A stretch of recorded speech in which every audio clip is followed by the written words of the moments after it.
Moinabad farm house లో కోడి పందాల కేసులో బీఆర్ఎస్ ఎమ్మెల్సీ పోచంపల్లి శ్రీనివాస్ రెడ్డి వివరణ ఇచ్చారు. న్యాయవాదితో పోలీసులకు వివరణ ఇప్పించారు. కోడి పందాలతో తనకు ఎటువంటి సంబంధం లేదని, ఫామ్ హౌస్ మాత్రం తనదే అని చెప్పారు. 2023లో వర్రా రమేష్ కుమార్ రెడ్డితో పాటు మరొకరికి లీజుకిచ్చానని చెప్పారు. లీజ్ పత్రాలను పోలీసులకు అందజేసినట్లు వెల్లడించారు. లీజ్ ఇచ్చిన భూమిని ఏపీకి చెందిన వ్యాపారి భూపతిరాజు శివకుమార్ అలియాస్ గబ్బర్ సింగ్ తీసుకున్నట్లు పోచంపల్లి తెలిపారు.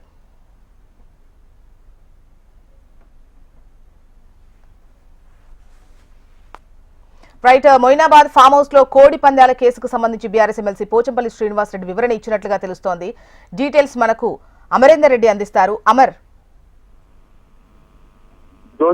ఏదైతే రంగారెడ్డి జిల్లా మొయినాబాద్ ఫామ్ హౌస్ లో కోళ్ల పందాల కేసులో ఎమ్మెల్సీ పోచంపల్లి శ్రీనివాస్ రెడ్డికి గతంలో మొయినాబాద్ పోలీసులు నోటీసులు అందజేశారు. ఈ నోటీసులకు ఎమ్మెల్సీ పోచంపల్లి శ్రీనివాస్ రెడ్డి నోటీసు వివరణ కూడా ఇచ్చినట్టుగా తెలుస్తుంది. అయితే కోడి పందాలు జరిగిన ఫామ్ హౌస్ సంబంధించి ఎమ్మెల్సీ కావడం, అక్కడ ఇల్లీగల్ గా కార్యక్రమాలు జరుగుతున్నట్టుగా సీసీ ఫోటో ఆధారంగా పోలీసులు గుర్తించిన నేపథ్యంలో ప్రస్తుతం పోచంపల్లి న్యాయవాదితో సహా వివరణ ఇచ్చినట్టుగా తెలుస్తుంది. అయితే కోడి పందాలు ఆడించిన విషయానికి సంబంధించి ఫామ్ హౌస్ తనదేనని 2023లో వర్ర రమేష్ కుమార్ రెడ్డి వ్యక్తికి లీజు కూడా ఇచ్చినట్టుగా అందులో పేర్కొన్నారు. రమేష్ కుమార్ తో పాటు మరొకరికి లీజ్ ఇచ్చినట్టుగా పోచంపల్లి అందులో పేర్కొనగా, లీజ్ పత్రాలకు సంబంధించిన వివరాలను కూడా పోలీసులకు కూడా పోచంపల్లి అందజేసిన నేపథ్యంలో ప్రస్తుతం లీజ్ ఇచ్చిన భూమికి సంబంధించి ఏపీకి చెందిన వ్యాపారి అయినటువంటి భూపతిరాజు శివకుమార్ వర్మ అలియాస్ గబ్బర్ సింగ్ పేరున్నటువంటి ఇప్పటికే ఆయన్ని అదుపులోకి తీసుకున్న పోలీసులు ప్రస్తుతం ఒకవైపు విచారిస్తున్న నేపథ్యంలో అసలు ఎమ్మెల్సీ పోచంపల్లి శ్రీనివాస్ రెడ్డికి అతను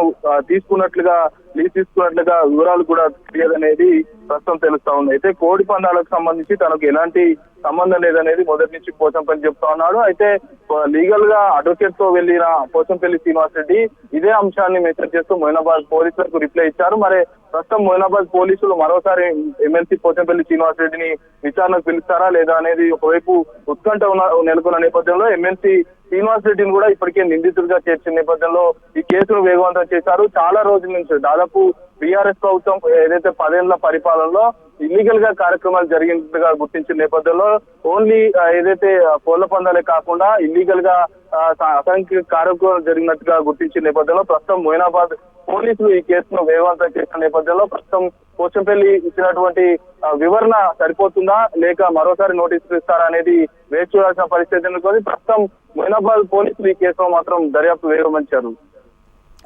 రైట్ అమర్.